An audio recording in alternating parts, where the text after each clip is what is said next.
Now let's take the same idea, go back over here.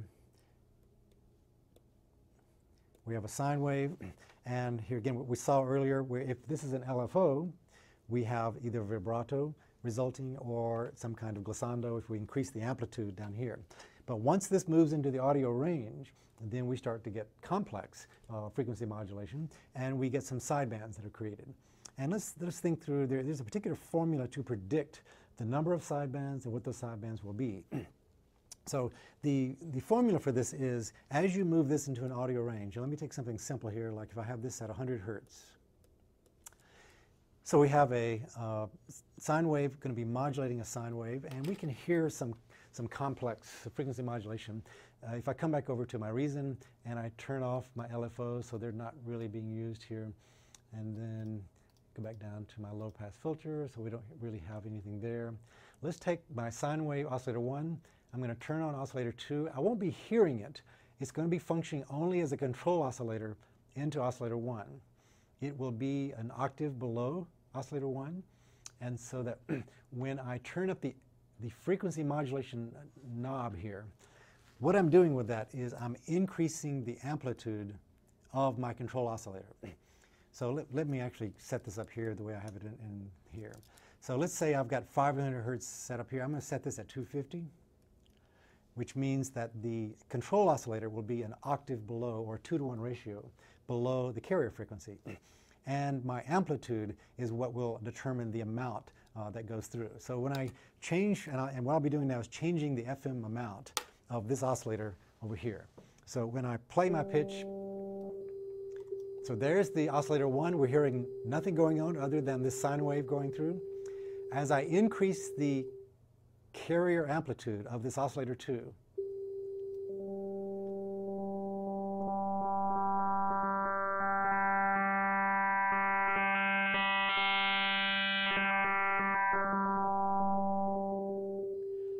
we start to hear a different sound quality, because we're now creating sidebands that are in an octave relationship. So that's why you hear a lower pitch, and now you can hear the upper partials coming in. If I don't have an octave relationship, if I change this to, say, a fifth or fourth relationship, then we hear other sidebands. There's the original fundamental.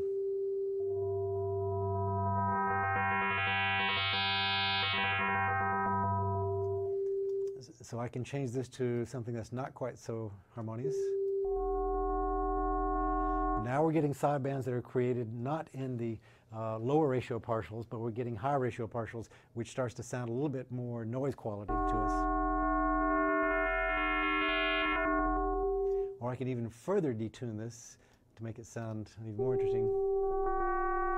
Now we're getting some these are sidebands being created in the complex FM that are changing the timbre. So if I move the fundamental frequency of oscillator 1 around,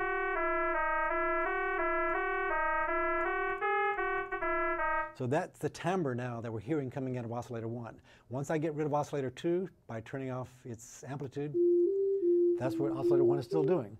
But now I'm creating all these extra sidebands by modulating frequency modulation through oscillator 2 being in the audio range. And you see, as I increase its amplitude, the sound gets more and more complicated. I'm getting more and more sidebands created by increasing the amplitude of oscillator 2. So now we're getting a full spectrum of very bright kind of sounds going through. Now let's think about what we just did. So the sine wave is modulating a sine wave. I had it originally set up as an octave relationship, but then I started changing this to other frequencies, so we weren't getting a pure 2-to-1 ratio. How do you calculate what sidebands are going to go through? This is called complex FM, or frequency modulation. And there's a formula for determining the number of sidebands and what the sidebands will be. Remember, in the VCA, when we had a simple amplitude modulation, and we had a sine wave modulating a sine wave, we only had two sidebands being created. And all we had to do was add and subtract the frequency of the control oscillator to the carrier. And that was pretty simple to figure out.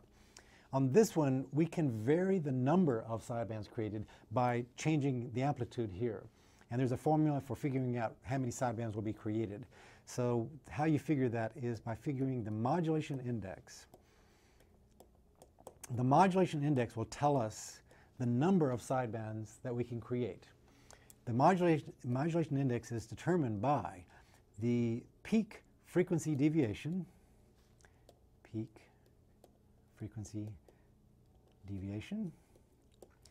divided by the modulating frequency.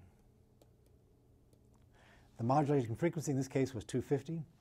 The peak frequency deviation, remember what this is doing, there is a certain amount of amplitude that's on our control oscillator.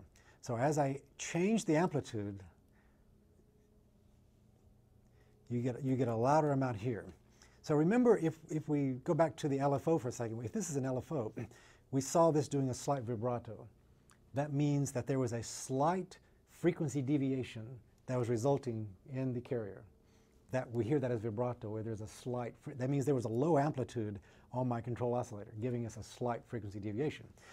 If I increase the amplitude here, we got the glissando effect, where we were getting a much greater frequency change. That's a higher frequency deviation. So if we can measure how much deviation is being created, we call that the peak frequency deviation, and that is determined by the amplitude of my control oscillator. So by increasing the amplitude here, I increase the peak frequency deviation amount that's happening on my carrier. So we take whatever that deviation is. Let's say if it's a vibrato, I might be having a frequency deviation of 10 to 20 hertz, not very much. If I change the amplitude here, I might get a frequency deviation of 200 hertz, where we hear the glissando. So whatever you end up with, let's say I turn the amplitude on here, and where I end up with a peak frequency deviation of 1,000 hertz. And my modulating frequency is 250.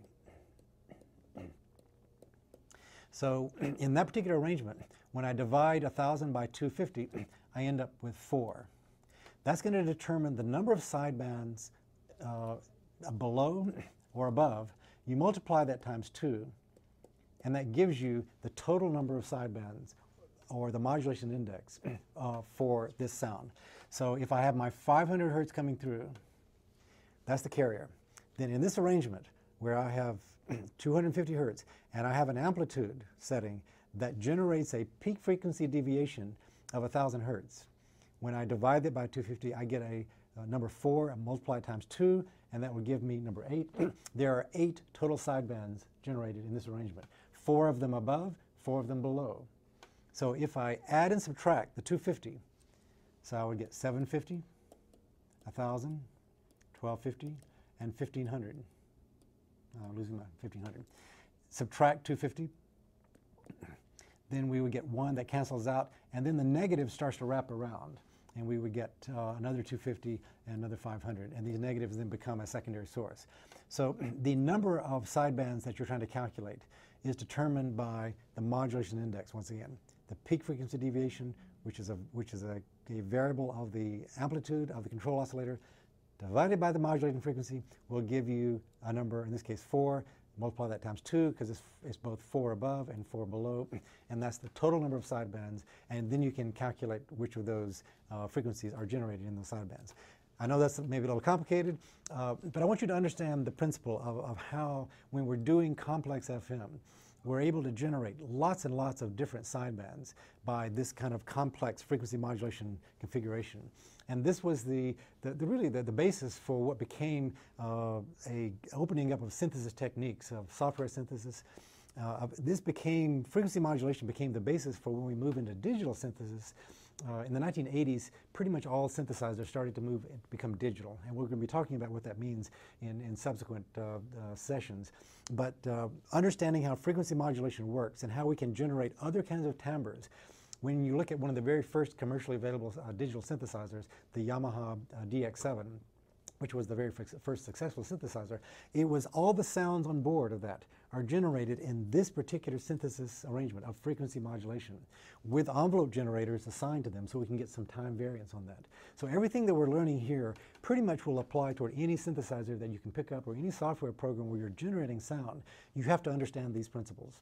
So this is the basis for complex frequency modulation, and amplitude modulation we saw also can generate more simple sidebands, and that gives us this really rich timbre of sonic possibilities. The preceding program is copyrighted by Emory University.